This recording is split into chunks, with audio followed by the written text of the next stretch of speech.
आप सभी श्रोतागणों का एक बार फिर से स्वागत है मेरे चैनल रागनी सिंह में। आइए आज सुनते हैं मालती जोशी जी की लिखी कहानी टूटने से जुड़ने तक। तो चलिए शुरू करते हैं कहानी टूटने से जुड़ने तक। अलमारी के सामने खड़ी मैं देर तक साड़ियों को उलट-पुलट करती रही। प्रसंगानुरूप साड़ी का चुनाव वैसे भी कठिन होता है, फिर प्रसंग यदि अपने ही लड़के की शादी का हो तो समस्या और भी गंभीर हो जाती है। बनारसी साड़ी किसी दुल्हन की तरह सजीली लग रही थी, तो चंदेरी किसी मुग्धा किशोरी की याद दिला रही थी। गढ़वाल का एक पीस था जो अपनी तड़क भड़क के कारण अलग ही चमक रहा था। एक इम्पोर्टेड नायलॉन पर मैंने 100 सवा 100 खर्च करके जरी का काम करवा रखा था, पर पहनने की हिम्मत कभी नहीं हुई। उसे कपिल की बहू के लिए रख मैं दूसरी साड़ियां देखने लगी। अंत में हल्की नीली कांजीवरम और लाल किनारी वाली टसर में ही निर्णय शेष रह गया। दोनों ही साड़ियां सुंदर थी, एक साथ रॉयल और सादी भी। तभी एक कोने में उपेक्षित से पड़े एक पैकेट पर नजर गई। खोलकर देखा, लाल जरी की किनारी वाली मोरपंखी महेश्वरी थी। किस बुरी तरह ठस ठास कर भरी गई थी। उस साड़ी को देखने पर निर्णय करना शेष न रहा। कपिल की शादी पर इसे ही पहनूंगी। प्रेस का स्विच दबाकर मैंने उसे टेबल पर फैलाया कि मन में उस दिन का दृश्य उभर आया।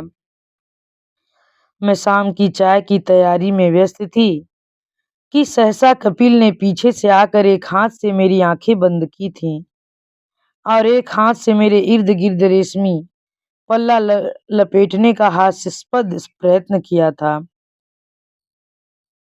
ये क्या है रे? अपनी आंखों से उसका हाथ हटाते हुए मैंने पूछा था। ये अपनी माँ के लिए मेरी तुच्छ सी भेंट है, पसंद आई? लेकिन मैं साड़ी को देख ही कब रही थी। उल्लास से भीगी मेरी आंख तो उसके चेहरे पर थी। उसने सकुचा कर आंखें नीची कर ली थी और पूरी की पूरी साड़ी खोलकर मुझ पर फैला दी थी। तभी दरवाजे के बाहर परिचित पदचाप सुनाई दी और थोड़ी ही देर में बच्चों के पापा डाइटिंग रूम में थे।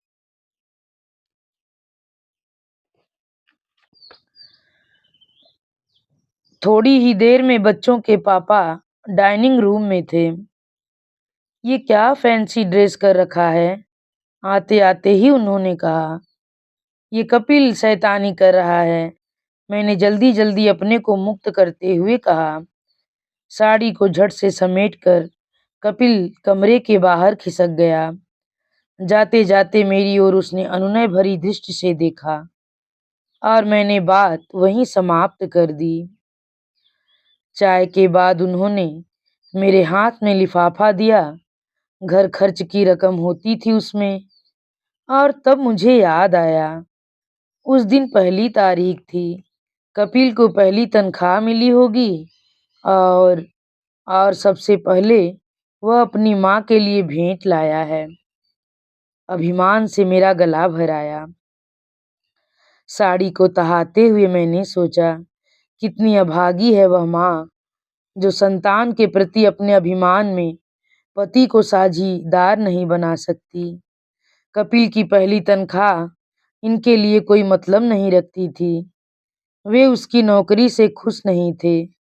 वे कपिल को और पढ़ाना चाहते थे, रिसर्च किसी और विषय में, एमएससी या फिर एलएलबी ही सही, पर सेकेंड क्लास एमएससी की डिग्री को ही जीवन का मूलधन मानकर चलना उन्हें पसंद नहीं था।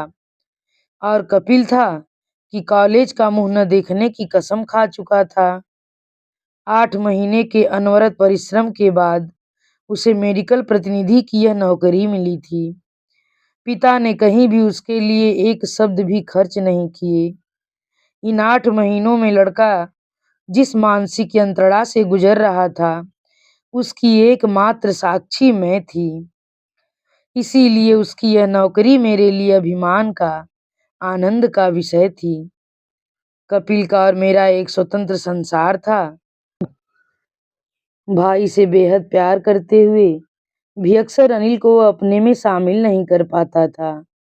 उसके सामने वह सदा ही एक हीन भावना से ग्रस्त हो जाया करता था। इस भावना का बीज अनजाने ही बच्चों के पापा ने बचपन में डाल दिया था। कपिल केवल रंग रूप ही नहीं, विद्या बुद्धि भी मेरी ही लेकर आया था। और अनिल ठीक अपने पिता पर गया था। वैसा ही सुदर्शन व्यक्तित्व, वैसी ही बहुमुखी प्रतिभा। जब ये लोग छोटे थे तो पापा अनिल को अक्सर माय बॉय कहकर बुलाते। तब नन्हे कपिल का चेहरा इतना सा निकल आता था।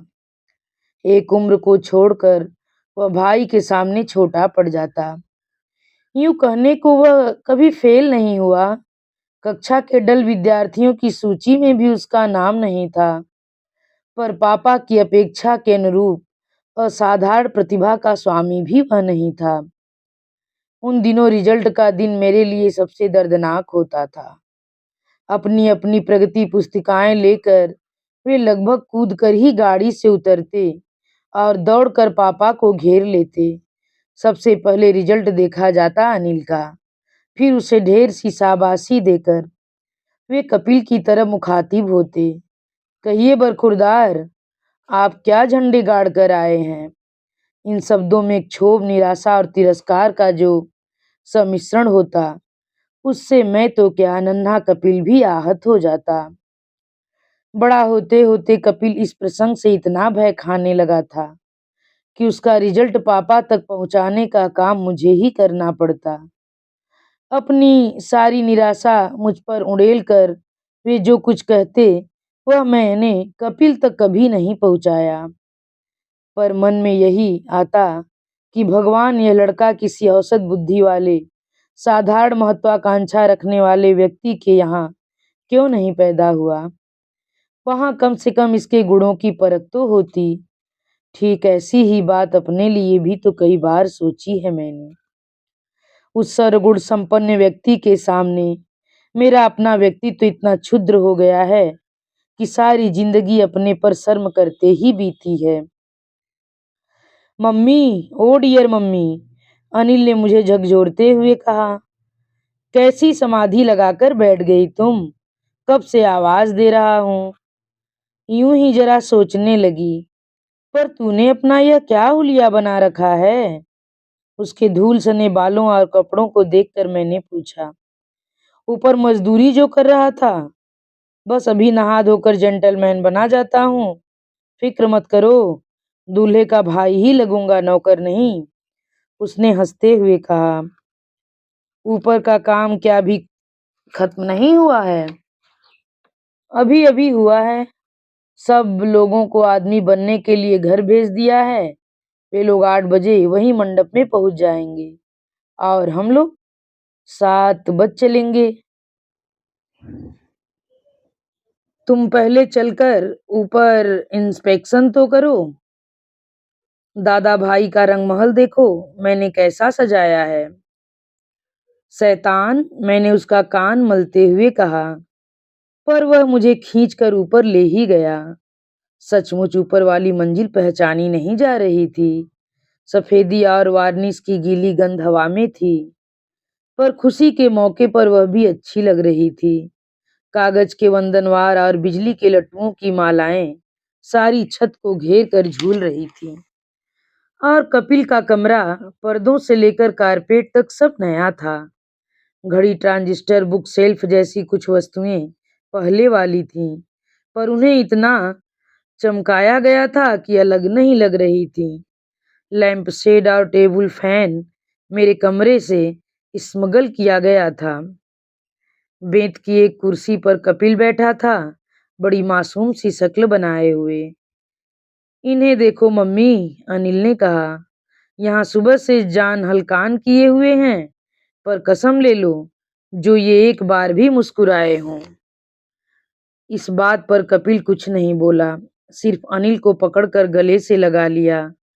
राम लक्ष्मण की जोड़ी को देखकर मन में पता नहीं क्या हो गया। बड़ी कठिनाई से मैंने अपने को संयत कर कर कहा, देख अनिल, आ गया तो घर में ही कुछ रौनक हो गई। और तू था कि तार तक नहीं करने दे रहा था। क्यों दादा? अनिल ने बनावटी गुस्से से पूछा। कपिल फिर भी नहीं बोला, बस अनिल को अपने गले से लगाए रहा। कपिल की ये आदत भी मुझ पर ही थी। भावनाओं का आवेग शब्दों में भी कभी नहीं फूट सका। नीचे उतरते हुए सोचा, सचमुच अनिल आ गया तो कितनी रौनक हो गई। उससे पहले तो घर में जैसे मुर्दनी छाई हुई थी। हमेशा की तरह कपिल ने मेरे द्वारा ही यह बात पापा तक पहुंचाई थी। सुनते ही वे फट पड़े थे। What nonsense! एक पोस्टमास्टर की लड़की से शादी? क्या दुनिया में और लोग नहीं रह गए? मैंने प्रयत्न पूर्वक स्वर को संयत रखते हुए कहा था, शादी पोस्टमास्टर से नहीं, उसकी लड़की से हो रही है। और लड़की बहुत सुंदर है। उसके साथ ही पढ़ी है, वहीं लेक्चरर है। सबसे बड़ी बात यह है कि वह कपिल को पसंद है। मेरे स्टेटस, मेरे पोजीशन का भी ख्याल किया है। मन में आया कि कहूँ, मेरी शादी के समय बाबूजी ने स्टेटस कब देखा था। पर जो बात जिंदगी भर नहीं कही जा सकी, वह अब कहने का समय भी न था। सिर्फ इतना ही कहा, घर में 4 भाई होते हैं, वे भी एक सी पोजीशन नहीं रखते। 4 बहनें 4 तरह के आदमियों को ब्याही जाती हैं, तो इससे क्या रिश्ते टूट जाते हैं? तुम तो ऐसा कहोगी ही। तुमने जिंदगी भर किया ही क्या है? हमेशा उसकी कमजोरियों पर पर्दा डाला है, हमेशा उसकी गलतियां नजरअंदाज की हैं। You have spoiled that boy. वे गुस्से में उफन रहे थे, पर उनकी बात पूरी भी नहीं हो पाई थी कि दरवाजे पर कपिल की आकृति उभरी। पापा, उसने शांत परंतु दृढ़ आवाज में कहा, आप और कुछ भी कहें पर मम्मी पर यह इल्जाम नहीं लगा सकते। आज मैं जो कुछ भी हूँ, जैसा भी हूँ, मम्मी की तपस्या का प्रतिफल हूँ। आपके रहते तो मैं असायलम में होता या फिर जेल में। रहा पोजीशन का सवाल, मैं स्वयं भी कभी इसके लायक नहीं रहा, फिर बहू के स्टेटस के लिए इतना आग्रह क्यों? हम दोनों अवाक होकर देखते रह गए। नौकरी चाहे वह छोटी ही क्यों न हो, किसी में इतना आत्मविश्वास, इतना साहस भर सकती है, यह मेरे लिए आश्चर्य की बात थी। फिर भी उन्हें मनाया नहीं जा सका। कपिल की इच्छा थी कि वह कुछ दिन ठहर कर पापा के हृदय परिवर्तन की प्रतीक्षा करे, पर मैंने उसका विरोध किया, क्योंकि मैं जानती थी कि अपनी बात से जरा भी हटने का उनका स्वभाव नहीं है। दूसरे, मुझे डर था कि वे किसी दूसरे विवाह प्रस्ताव को जबरदस्ती उस पर न थोप दें। कपिल उनका विरोध कर सकेगा, इसका मुझे विश्वास कम था। ठीक यही मैं नहीं चाहती थी। मेरे अवचेतन में अब भी उन क्षणों की धूमिल याद थी, जब जयमाल के समय अपने सौभाग्य पर इठलाती हुई मैं आसपास की फुसफुसाहट सुनकर स्तब्ध रह गई थी। मैनेजर साहब ने चांदी की डोर से सोने की मछली फंसाई है। विलायत जाने का लालच टालना हर एक के बस की बात नहीं होती। बड़े आदमियों की बेटियां देखकर नहीं, तोल कर ब्याही जाती हैं। इन सारी बातों से मेरी उमंग का रंग फीका पड़ गया था। माँ ने समझाया कि ये सब ईर्ष्या का चमत्कार है। ये लोग मेरे सौभाग्य सह नहीं सके थे, पर बहुत दिन यह भ्रम नहीं चला और मैंने अनुभव किया कि प्रणय के निकटतम क्षणों में भी वे मेरे पास कभी नहीं रहे। यूं शिकायत का कभी कोई अवसर नहीं आया, पर यह सच है कि मैं मात्र पत्नी बनी रही, प्रेयसी कभी नहीं बन सकी। इसीलिए मैंने पास ही एक तिथि तय करके मऊ में शादी करना निश्चित कर लिया। हालांकि कपिल ने हर चीज के लिए मना कर दिया था, फिर भी मैं चुपके चुपके गहने कपड़े तैयार करती रही। परंतु अकेली यह सब करते करते मैं हाँफ उठी और मैंने अनिल को खड़गपुर तार दे दिया। डर भी था कि पढ़ाई का हर्ज करके इस तरह बुलाने से ये नाराज होंगे, पर अनिल ने आते ही हम लोगों पर इस तरह बरसना शुरू किया कि किसी और को उसे डांटने का मौका ही न मिला। यह शादी का घर है? 4 आम के पत्ते तक नहीं लगाए जा सके? एक गणेश की तस्वीर भी लग जाती तो गनीमत थी। सिर्फ 10 पैसे की बात थी और यह मऊ का क्या चक्कर है? क्या यहाँ जगह नहीं मिलेगी? और मेहमान क्यों नहीं आएंगे? कार्ड भी अभी तक प्रेस में नहीं गए हैं। कब छपेंगे और कब बटेंगे? केवल बरस कर ही वह चुप नहीं हुआ। न्यू पलासिया पर अपने एक दोस्त का बंगला उसने 2 दिन के लिए खाली करवाया और मेहमानों को उसी पते पर निमंत्रण दिया। अपने नाम से कार्ड छपवाने दे दिए। मेरे मना करने पर भी अपने दोस्तों की पलटन लेकर ऊपरी मंजिल की सफाई में जुट गया। कंपाउंड में इलेक्ट्रीशियंस, कोका कोला के क्रेटर्स, लॉन चेयर्स, शामियाना आदि चीजों की भीड़ हो गई थी, जिससे घर सचमुच शादी का घर लग उठा था। मैं कभी डरते हुए कहती भी, बेटे तेरे पापा। ओ mummy, who cares for the old man, और वह काम में जुट जाता। परसों की गाड़ी से भैया अभी भुवनेश्वर से आ गए थे और इनसे लड़ झगड़ कर फ्लासिया जा बैठे थे। उनके आने से मुझे भी जरा हिम्मत आ गई थी। पता नहीं किस काम से बाहर आई तो देखा इनकी गाड़ी पोर्च में खड़ी है। रामधुन साहब आ गए हैं क्या? कब से? उसने कहा। वह शामियाने में गमलों की सजावट में व्यस्त था। चाय दे दी? इस बार उसका चेहरा देखने लायक हो गया था। मुझे बताना तो था। याद ही नहीं रहा मालकिन, आप शायद ऊपर थीं। उसने धीरे से कहा। मैंने उसे डांटना चाहा पर अपने को रोक लिया। उसका क्या दोष था? मुझे ही कहाँ याद रहा था। 6:45 हो रहे थे। इसका मतलब उन्हें आए पौन घंटा हो गया था। नौकर तो परसों से अनिल के हो गए थे। चाय बनाते हुए मैंने सोचा, बेटे की शादी के प्रति उदासीनता जताने के लिए ही वे आज ऑफिस गए थे। आखिर इस बात का ढिंढोरा पीटने की क्या जरूरत थी? घर पर भी तो रह सकते थे। विचारों की रव में ही अभ्यस्त हाथों ने चाय की ट्रे तैयार की। चाय लेकर मैंने इनकी स्टडी में प्रवेश किया। मेरी आहट से इनकी तंद्रा भंग हुई। हाथ का अखबार उठाकर परे रख दिया। डायरी वगैरह उठाकर ट्रे के लिए जगह कर दी। कुछ तीखा व्यंग भरा सुनने की अपेक्षा थी, पर ऐसा कुछ नहीं हुआ। आए बहुत देर हो गई क्या? मैंने चाय डालते हुए पूछा। Half an hour. स्वर इतना सहज था कि कानों पर विश्वास ही नहीं हुआ। मुझे पता ही नहीं चला, बट नेचुरल। मैंने फिर उनके चेहरे की ओर देखा। कहीं भी कुछ ऐसा नहीं जो पकड़ में आ सके। Any letter? उन्होंने कप हाथ में लेते हुए कहा। ओह, आज लेटर बॉक्स खोलने की याद न रही। मैंने रामधुन को आवाज देकर चिट्ठियां लाने के लिए कहा। वे बड़े सहज होकर चाय पीते रहे, पर मेरे गले से एक घूंट भी नीचे नहीं उतर रही थी। रामधुन ट्रे में चिट्ठियां दे गया। मेरा दिल धक से रह गया।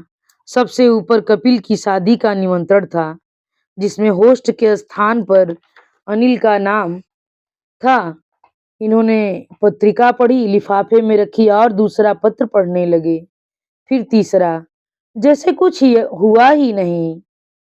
मुझे एकटक अपनी ओर देखते हुए पाया तो बोले, एनीथिंग स्पेशल? नो नथिंग, मैंने घबरा कर कहा और कमरे से उठ आई। पर मन अंदर ही अंदर सशंकित हो उठा। ये इन्हें क्या हो गया है? परसों से ऐसे चुप हो गए हैं।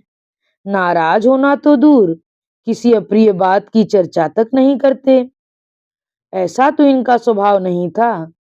मन ही मन उबलना या कुढ़ना, यह तो मेरी आदत है। इन्हें तो बरसना ही आता था। जब बोलने पर आते तो सामने वाला बुत बनकर रह जाता। असंगत आचरण चाहे अच्छा हो या बुरा, आश्चर्य में तो डाल ही देता है। पता नहीं क्यों मुझे अपने बाबूजी की याद हो आई। अपने समय में बाबूजी जमदग्नि के अवतार थे। हम लोग तो उनके सामने पढ़ते ही नहीं थे। उनके अंतिम दिनों में मैं काफ़ी खुल गई थी उनसे। अक्सर ही हम दोनों लॉन में धूप खाते बैठे रहते या फिर बरामदे में बैठकर मैं उन्हें कुछ पढ़कर सुनाती।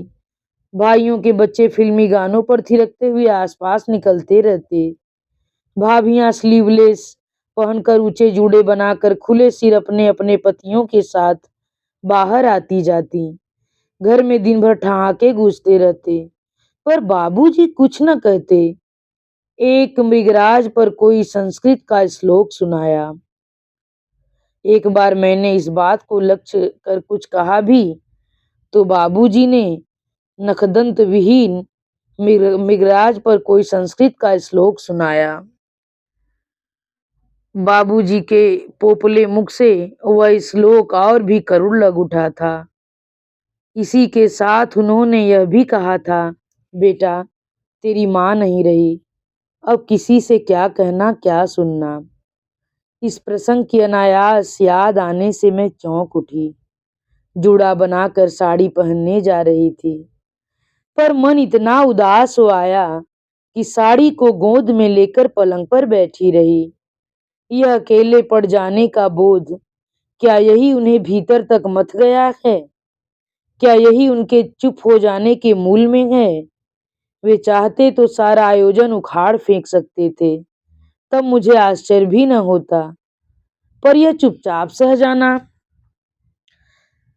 उनके जिस निर्द्वंद व्यक्तित्व से मैं जीवन भर सहमी सहमी रही, उसी के अभाव में उनकी प्रतिमा एकदम अपंग लग उठी और मेरा हृदय करुणा से भर उठा। हमारा विवाह चाहे एक व्यवहारिक अनुबंधन ही रहा हो, पर इतना सच था कि मेरे साथ अन्याय कभी नहीं हुआ। अनेक प्रलोभनों और आकर्षणों को उन्होंने ठुकरा कर अपनी कर्तव्य निष्ठा का परिचय दिया था। उनकी इस दृढ़ता की नींव पर हमारा दाम्पत्य जीवन पिछले 28 वर्षों से सम्मान के साथ खड़ा था। उनकी इस एक निष्ठा के सामने मुझे अपने जीवन भर की व्यथा एकदम हेय लग रही थी। मन ही मन कोई निश्चय जन्म ले रहा था। ओफ मम्मी, तुम अभी तक तैयार नहीं हुई? हमें 7 बजे निकल जाना था। 7 PM शार्प, अनिल ने आधी की तरह कमरे में घुसते हुए कहा। वह नहा धोकर आया था और बड़ा प्यारा लग रहा था। अनिल बेटे, मैंने हकलाते हुए कहना शुरू किया। दरअसल वह अपने पापा की तरह ही जिद्दी था। उसका विरोध करना एक संकट को बुलाना था। तभी उसके पीछे कपिल कमरे में आया तो मुझे जरा ढाढ़स हुआ। बात यह है बेटा कि वहां सब बच्चों के बीच में क्या अच्छी लगूंगी। तुम लोग ठीक से एंजॉय भी नहीं कर पाओगे। मैंने देखा कपिल का चेहरा वेदना से भर उठा है। अनिल गुस्से में पांव पटकते हुए बोला, मैं पहले ही जानता था आप इसलिए नहीं चल रही हैं कि श्रीमान पापा महोदय नहीं जाएंगे, ठीक है ना? मैंने सहानुभूति की आशा से कपिल की ओर देखा। वह खिड़की से बाहर देख रहा था। आपको सिर्फ उनका ख्याल है, बेटे की शादी से भी बढ़कर उनकी एक जीत के लिए आप सबका मूड बिगाड़ने पर तुली हुई हैं। You have spoiled him. जब बोल बोल कर वह थक गया तो बोला, I am waiting in the car, और पांव पटकता हुआ वह बाहर चला गया। उसके दोस्त ने अपनी गाड़ी दुल्हन की तरह सजाकर कब से भेज दी थी।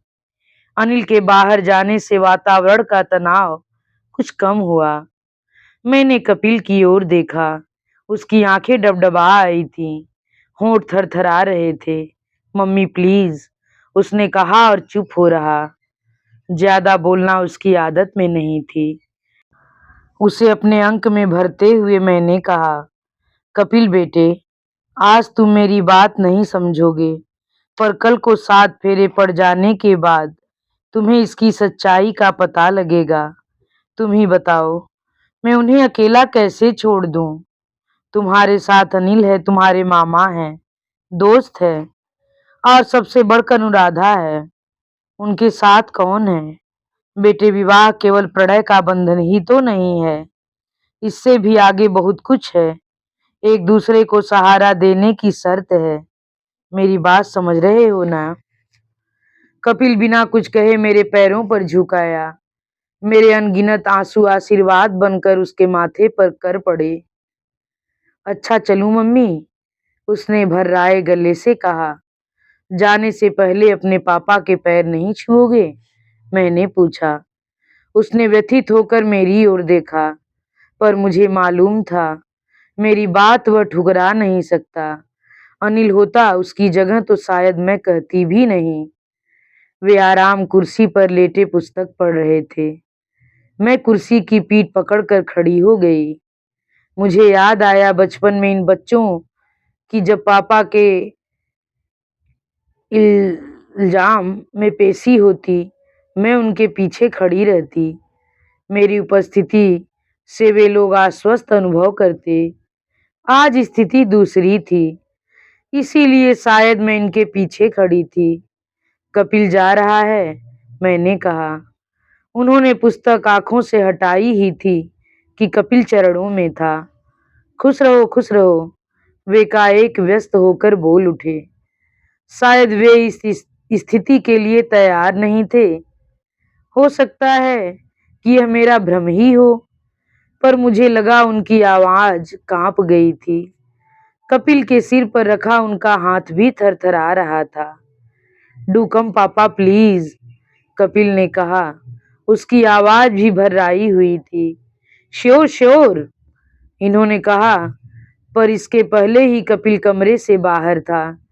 थोड़ी ही देर में गाड़ी स्टार्ट करने की आवाज आई और कुछ ही क्षणों में उसकी आवाज दूर होती चली गई। अनजाने मेरी आंखों से कुछ बूंद ढलक गए। तब वे सिर उठाकर बोले, तुम नहीं गई? मैं चुप रही। चली जाती, बच्चों का मन रह जाता। उन्होंने फिर कहा, चली कैसे जाती? तुम जो यहाँ बैठे रहे, सारी दुनिया से कटकर, बच्चों से तिरस्कृत होकर, नौकरों की अवज्ञा और रिश्तेदारों के उपहास के पात्र बनकर। तुम्हें इस तरह छोड़कर चली जाऊं, ऐसी पाषाण हृदय तो मैं नहीं हूं। पर मुंह से यह सब नहीं कहा जा सका। वहीं फर्श पर उनके पास बैठकर मैंने कहा, वहां भैया हैं तो सब देख लेंगे, फिर यहाँ भी तो कोई चाहिए। उन्होंने पहले तो मेरी ओर देखा, फिर मेरे दोनों हाथ पकड़कर अपनी जलती हुई आंखों पर रख लिए। उस स्पर्श से सिहरने की, सिमटने सकुचने की मेरी उम्र कभी की बीत चुकी थी, पर उस उम्र में भी यह स्पर्श इतना मुखर, इतना तरल, इतना एकात्म कभी नहीं था। और इन्हीं अंतिम शब्दों के साथ यह कहानी यहीं पर समाप्त होती है। आप सभी श्रोतागणों से एक बार फिर मेरा विनम्र अनुरोध है कि मेरे द्वारा बोले जाने वाली यह कहानी अगर आप लोगों को पसंद आए तो कृपया मेरे चैनल को सब्सक्राइब, वीडियो को लाइक और कमेंट करके जरूर बताइए कि कहानी आप लोगों को कैसी लगी। फिर से आप लोगों का धन्यवाद।